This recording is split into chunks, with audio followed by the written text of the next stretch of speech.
This video presentation is designed to reinforce the training you have already received in the Expandable Baton. Along with your annual baton recertification, you should periodically review the United States Marshal Service Policy Notice 94-003, dated February 3, 1994. This policy will provide you with guidance in the proper use of the expandable baton. The video will review the proper techniques for use of the expandable baton, including methods for opening, striking, and blocking. The expandable baton is an intermediate force device intended to augment your defensive, arrest, and control techniques. You're going to rest. Get down on the ground. Like the other United States Marshal Service-approved intermediate weapons, it is not a substitute when deadly force is necessary, reasonable, and proper. The expandable baton, when used within the techniques in your training program, is not likely to cause death or serious bodily injury. However, as with any intermediate weapon, aggravated and intentional misuse may cause death. Don't move. You must have a specific, factual basis to believe that the use of the expandable baton is reasonable and justified. Unreasonable and excessive force is never justified. The expandable baton may only be used to control a non-compliant subject when other means have failed or are considered impractical. Do not move. Stay right there. The expandable baton is also referred to as a collapsible baton. It is constructed of durable metal shafts and provides a low profile. When closed, this baton is only 6 to 9 inches long. The baton will open when it is held firmly with the gun hand and snapped downward next to your leg. The baton is closed by striking the tip sharply and directly on a hard surface. The size of the expandable baton makes it easy to carry, and its concealability makes it an ideal device for uniformed, plainclothes, or undercover law enforcement officers. The baton is primarily carried on the non-gun side of your body. It should always be carried in the designated scabbard with the tip end down. The scabbard should be positioned where you can comfortably reach the handle with your gun hand. When placing the scabbard in this position, check to ensure it is snapped and firmly held onto the belt. By constantly carrying the baton in this position, it will ensure that the device is immediately ready should you need to utilize it. Try to keep your baton dry. If the baton is exposed to water, salt air, or perspiration, extend the shaft and dry with a cloth. You should also inspect your baton at least monthly to ensure there is no rusting. You may also apply a very light coat of oil to the shafts to inhibit rust. Be sure to remove as much of the oil as possible. The expandable baton can be used to protect yourself, other officers, or other persons from bodily harm. It can be used to restrain or subdue a resistant prisoner or subject when other means have failed or are considered impractical.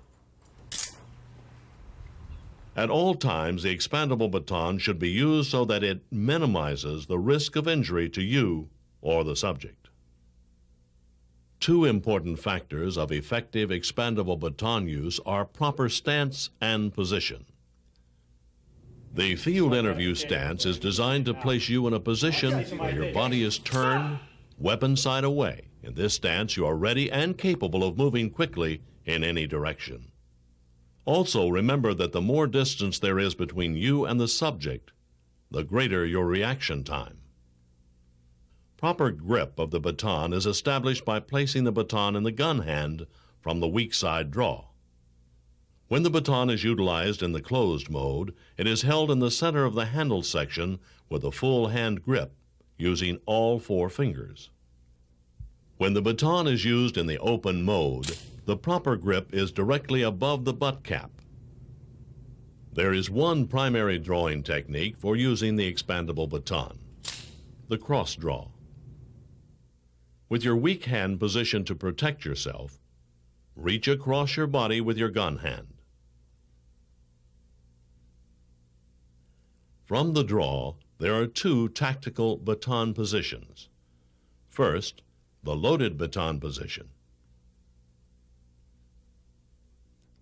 Hold the baton parallel to the top side of your shoulder. And the ready baton position. Hold the baton vertically behind your strong leg. You may wish to use this position when disguising potential use or to avoid inciting a subject. There are 4 basic strikes used with the expandable baton: the forehand high strike, the forehand low strike, Down! the backhand high strike, Down! the backhand low strike. Down! All strikes are executed with full power by turning the body and following through with the strike.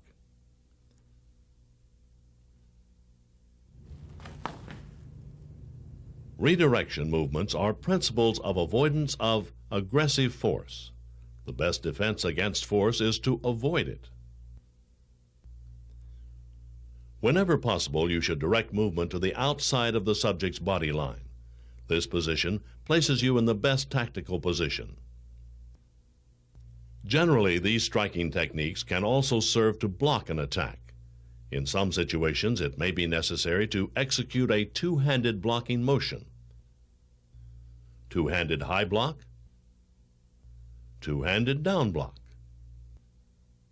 These blocks are executed by supporting the tip end of the baton with the weak hand in an open position and thrusting into the attack. You will have noticed during the demonstration that strikes with the expandable baton are directed below the chest area onto pressure point areas located on the arms and legs. The 5 primary striking areas with the expandable baton are the radial nerve, which is located on the outside of the forearm, the median nerve, located on the inside of the forearm, the common peroneal, located on the thigh area of the leg just above the knee, the femoral nerve area, located on the inside of the thigh between the knee and the groin, the tibial nerve area, located in the center of the calf. Baton strikes into these areas should cause the following reactions with a minimum possibility of serious injury: high-intensity pain, temporary paralysis of the affected muscle group, sudden flexing or reflex of the muscle group causing the area to buckle, a sympathetic response of the opposite joint to flex or buckle after the opposite side is struck. Deliberate strikes to the head, face, groin, solar plexus, neck, kidneys, or spinal column are not authorized except when the use of deadly force is justified. The expandable baton may also be used in the closed mode. Look out! Generally, when you are close to an attacker and cannot open the baton. A powerful strike into the attacker with the edge of the butt cap may affect release so you can gain distance. The striking areas in the closed mode are the same as when opened, with several additional striking areas. Brachial plexus origin, the area where the shoulder and chest meet. Bicep strike. Tricep strike. In a clinching attack, the tip end may also be utilized by vigorously rubbing it into the sternum or rib areas. There are important service medical and reporting procedures regarding all use of force incidents. If a person claims injury or appears to be injured, he or she must receive proper and timely medical attention. This may be satisfied by calling for an emergency medical technician, or EMT, or by taking the subject to a hospital or to an EMT facility if one is relatively near. If a hospital or medical clinic is not close by, the subject should be transported by ambulance or rescue squad personnel.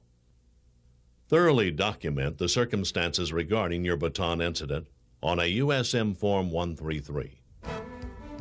The expandable baton should be used when empty hand techniques are not sufficient to gain control, but when deadly force is not justified to control a resistant subject. Don't move, stay right there.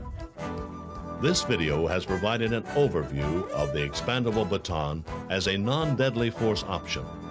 As with all motor skills, constant practice is required to maintain proficiency. If you have any questions regarding the techniques demonstrated in this video, be sure to bring them to the attention of your instructor during your annual baton recertification training.